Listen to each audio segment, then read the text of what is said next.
రాకాలోకంకి స్వాగతం. జై హింద్ మిత్రులారా.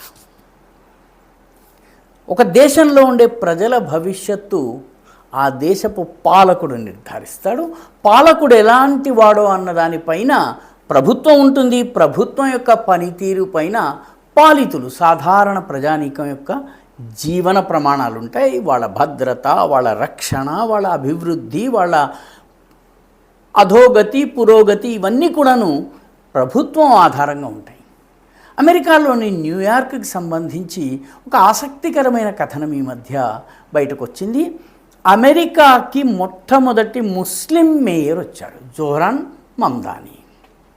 జోహ్రాన్ మమ్దానీ డెమోక్రాట్ పార్టీకి సంబంధించినటువంటి విలువల్ని ప్రమోట్ చేసే వ్యక్తిగా ఆయన్ని భుజానికి ఎత్తుకుని మొత్తానికి మేయర్ చేశారు. మేయర్ చేసిన తర్వాత ఏం జరిగింది? ఒక అంచనా ప్రకారం, ఒక రీసెర్చ్ స్కాలర్ ఇటీవలే వెలువరించినటువంటి అధ్యయనం ఆధారంగా జోహ్రాన్ మమ్దానీ న్యూయార్క్ దేశంలోని అత్యంత ముఖ్యమైనటువంటి పట్టణంలో దాని మేయర్ అయిన తర్వాత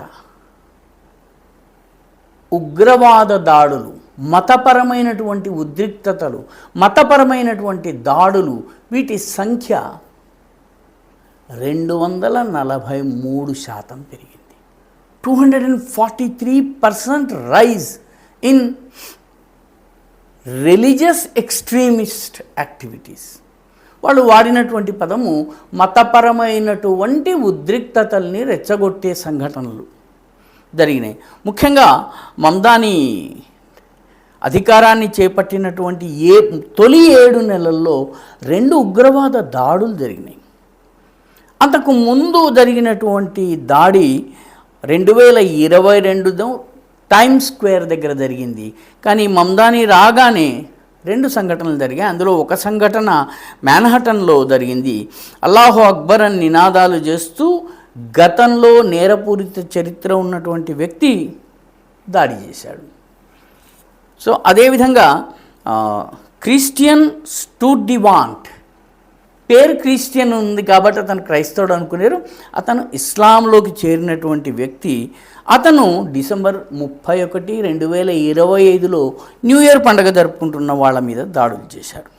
అంతేకాకుండా కనపడిన వాడిని పొడవడానికి అతను ప్రయత్నం చేశారు. ఇవన్నీ కూడాను ఇటువంటి సంఘటనలు చూస్తే కొంత ఆశ్చర్యం కలుగుతుంది. అమెరికా వంటి చోట ఈ తరహా సంఘటనలు జరగడము ముఖ్యంగా కొన్ని సంఘటనలు మహమ్మద్ షాజేబ్ ఖాన్, పాకిస్తాన్కి చెందినటువంటి వ్యక్తి, కెనడా నుంచి పనిచేస్తారు. కానీ ఆయన హమాస్ పైన జరుగుతున్నట్టుగా చెబుతున్నటువంటి దాడులకు వ్యతిరేకంగా బ్రూక్లిన్, మిగతా అన్ని ప్రాంతాల్లో ఉన్నటువంటి జూయిష్ సినగాగ్స్, వాళ్ళ ప్రార్థనా మందిరాలపైన దాడి చేసేందుకు 2024లో ప్రయత్నం చేశాడు. అయితే ఇది మొత్తానికి ముందుగానే పోలీసులు కనుక్కుని అతన్ని పట్టుకోగలిగారు. అంటే మమ్దానీ వచ్చిన తరువాత జరిగినటువంటి ఈ తరహా రిలీజియస్ ఎక్స్ట్రీమిజం కేసెస్లో 243% ఇంక్రీజ్ జరిగింది. అంతేకాకుండా దీనిలో 3 out of 4 Islamic terrorist plots ఏవైతే ఉన్నాయో ఇవన్నీ కూడాను మమ్దానీ గెలుపు తరువాత జరిగినవే. అంటే ఒక నాయకుడిలో మతోన్మాదం కానీ, మతపరమైనటువంటి ఆలోచన విధానం కానీ, ఎక్స్ట్రీమిస్ట్ ఆలోచన ఉన్నట్లయితే సర్వసాధారణ ప్రజానీకంలో ఆ భావాలను అంగీకరించేటటువంటి వాళ్ళు ఇష్టారాజ్యం చేయడానికి ప్రయత్నిస్తారు. ఇలాంటి అనేక సంఘటనలు, అనేక ఉదాహరణలు జరిగినాయి. ఉదాహరణకి ఉజ్బెక్ ముస్లిం ఒకతను 2017లో అతని పేరు సైపోవ్. ఈ పేరు కలిగినటువంటి వ్యక్తి అతను తన కారుని మ్యాన్హాటన్లో చాలామందిని గుద్దేసేసి ఢీకొని, ఏ తరహా అయితే జర్మనీలో దాడులు జరుగుతున్నాయి ఈ మధ్యకాలంలో అలాంటి దాడికి పాల్పడ్డాడు. అతను ఈ సంఘటనలో 8 మంది చనిపోయారు, 15 మంది గాయపడ్డారు. అదేవిధంగా అకాయదుల్లా అనేటటువంటి బంగ్లాదేశీ ముస్లిం కూడా ఒక పైప్ బాంబుని పేల్చేటటువంటి ప్రయత్నం చేశాడు. అది సరిగ్గా పేలలేదు కాబట్టి బతికిపోయారు, కానీ లేకపోతే చాలా పెద్ద సంఘటన ఉండేది. 2017లో కూడాను చాలా ఈ రకమైనటువంటి సంఘటనలు జరిగినాయి. ఇదంతా కూడాను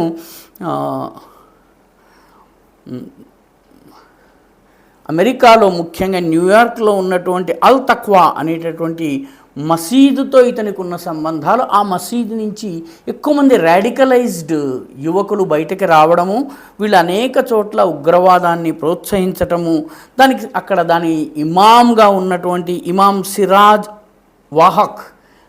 వాహజ్ అనేటటువంటి వ్యక్తి యొక్క బోధనలు ఇవన్నీ కూడా ప్రమాదకరంగా ఉన్నాయని చెప్పి ఫ్రీడమ్ సెంటర్ అనేటటువంటి సంస్థ జరిపినటువంటి పరిశోధనల్లో వెల్లడైంది. కాబట్టి ఈ 243% పెరుగుదల ఏదైతుందో అమెరికాలోని మిగతా ప్రాంతాలకు కూడాను ఇస్లాంకి సంబంధించినటువంటి వాళ్ళు నాయకత్వ పొజిషన్లోకి వస్తే పరిస్థితి ఎలా ఉంటుంది? కాబట్టి అమెరికాలో ఏవైతే హక్కుల సంస్థలు కానీ, అమెరికాలో ఈ రకంగా రిలీజియస్ ఈక్వాలిటీ గురించి పోరాడేటటువంటి సంస్థలు కానీ అవి ప్రస్తుతము ఆందోళన చెందుతున్నాయి. ఈ రకమైన పరిస్థితి ప్రధాన నగరాలన్నింటిలో కనుక వచ్చినట్లయితే మన పరిస్థితి ఏమిటి? అందులో భాగంగానే ఈ 243% increase in religious extremism related cases, ఈ పూర్తి వివరాలని వాళ్ళు అందజేయటం జరిగింది. దానిపైన ఇప్పుడు అమెరికాలో చాలా పెద్ద ఎత్తున చర్చ కూడా జరుగుతోంది. ఈ వీడియో మీకు నచ్చినట్టయితే లైక్ చేయండి, షేర్ చేయండి, ఈ ఛానల్కి సబ్స్క్రైబ్ చేయండి, మీ అభిప్రాయాన్ని కమెంట్ల రూపంలో తప్పనిసరిగా పంపించండి.